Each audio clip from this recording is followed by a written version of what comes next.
Hello and welcome to this week's What's Hot. Now, whilst it's considered rude to talk about money, this is precisely what this short video is all about. So with the cost of living crisis biting, it's not a surprise to learn that the UK's largest pawnbroker is poised to deliver record profits this year.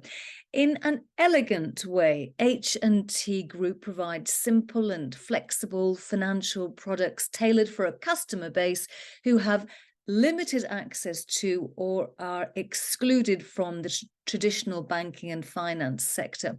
Well, in the first 6 months of this calendar year, the company revealed a 31% surge in pre-tax earnings of some £8.8 million. The interim dividend will be increased by 30% to 6.5 pence per share.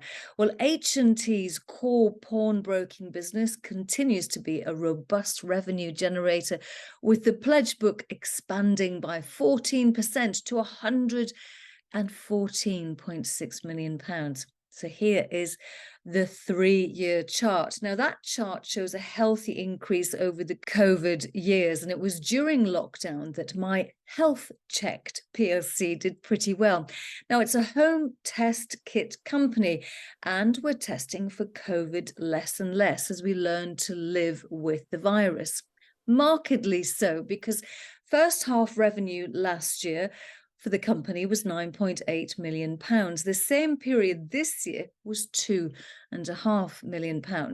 However, the company did say that there was a flurry of COVID testing towards the end of June, which coincided with the start of the school summer holidays and the new strain of COVID, which is rearing its robust head. And I must admit that a lot of my cheese customers at the moment are getting sick, nothing to do with my produce.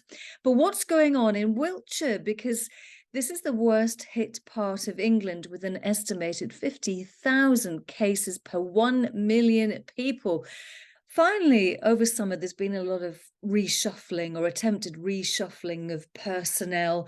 Nanoco's second largest shareholder requisitioning a meeting, unhappy with the company's strategy, which of course Nanoco disagrees with, and providing a very robust defence.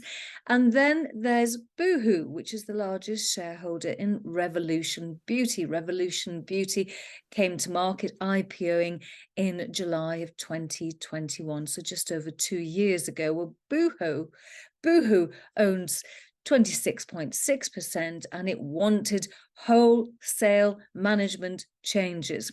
It got most of what it wanted.